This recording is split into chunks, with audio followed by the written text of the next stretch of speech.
It's big, brash, loud, and bright red. It is the opposite of subtle. It screams big hair, loud music, and irresponsible driving. Any cop worth his salt should see this car coming and pull you over for probable cause of troublemaking. In sum, it's just about the most fun you can have with your clothes on. It's the 2010 Dodge Challenger SRT8.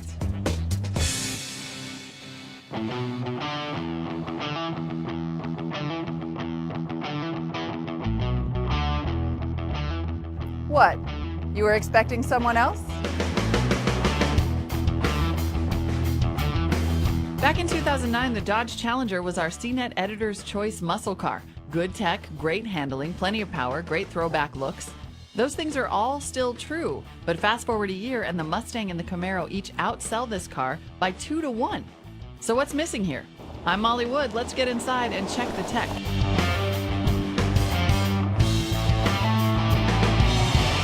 It certainly isn't missing any power. The SRT8 option adds $10,000 to the price of a Dodge Challenger RT, but it bumps you up from a 5.7-liter V8 Hemi to a 6.1-liter V8 Hemi.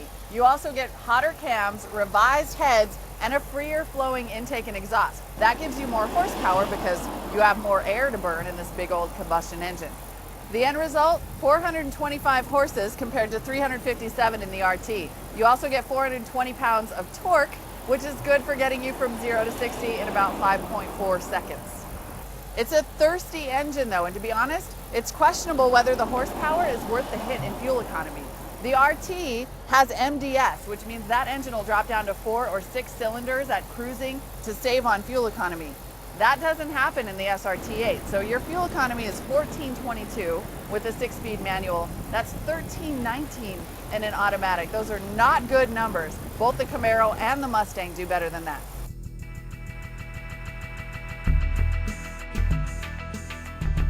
Now let's get back to that transmission. The first thing I noticed when I got into this car is that it's a good old-fashioned 6-speed manual. Not Tiptronic, no paddles on the steering wheel here, an actual clutch and an actual shifter. But you know that times have changed because this manual transmission is an option. In fact, it's a $700 option. But it makes this car so much fun to drive that I would say get it. In fact, skip the $900 sunroof and get the manual instead. Now, the other thing I love about this car is that freer flowing exhaust that we mentioned, because I'm pretty sure that's what's responsible for this.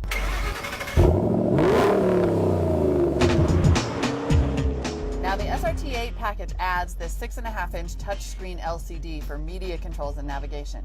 You also upgrade the stereo to add DVD, plus you get a built-in 30-gig hard drive, which will hold a little over 6,700 songs. You get an aux jack here, a USB connector, and Sirius satellite radio.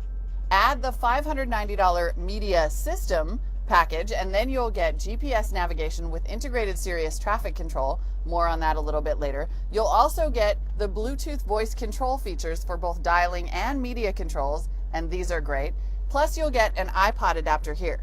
Now if you add the SRT2 package for another $700, then you get the bump-in stereo with some pretty ridiculous bass. Now the touchscreen navigation on this system is absolutely a joy to use. It's actually one of the cleanest I've seen. The buttons are nice and big. No matter what mode you're in, you have these nice big touch buttons. One note about the nav though, although the maps are crisp, the interface is really easy, I have a hard time at this point in the technological universe justifying upgrading to a navigation package that doesn't even do turn-by-turn directions, as well as my Android phone.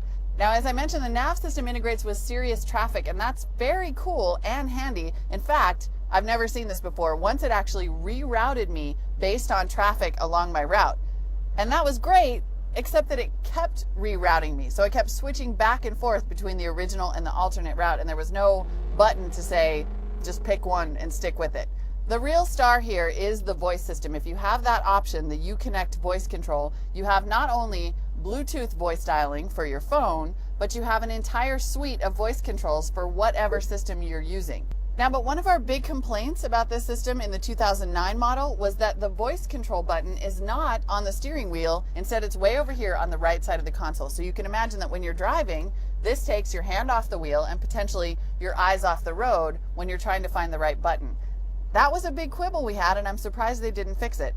Now, one other cool tech trick in this car, right here underneath the speedometer, there's a little LCD monitor that gives you all kinds of driver settings. You can change presets. You can determine how fast you want the car to be going when the door's locked. But you also get this very fun performance features menu. And that one actually lets you monitor and track your 0 to 60 times, your 1/8 and 1/4 mile times, your 2-axis G-forces. Now, I do also want to note that the color of this car is a custom job. It's a $300 special paint color called Torrid, so that you can stand out even more, because that's what this car needs, to stand out more.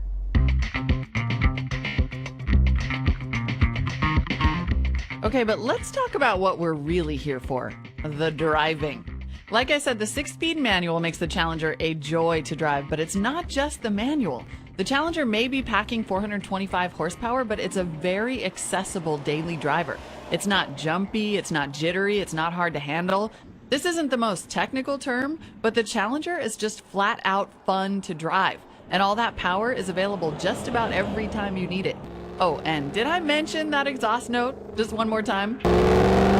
Possibly the best part about it is that extra bark you get whenever you shift into a new gear. I love driving this car. It makes every other car seem kind of bland.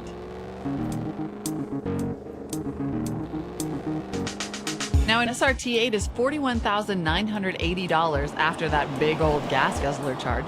And if you want to do it up CNET style with the Media Center package that gives you navigation and voice control, that's another $590. And if you want that big bump in stereo, you need the SRT Group 2 for $695. So why aren't people buying the Challenger? It's unbelievably fun to drive. It has a great tech package for a muscle car, or any other car for that matter.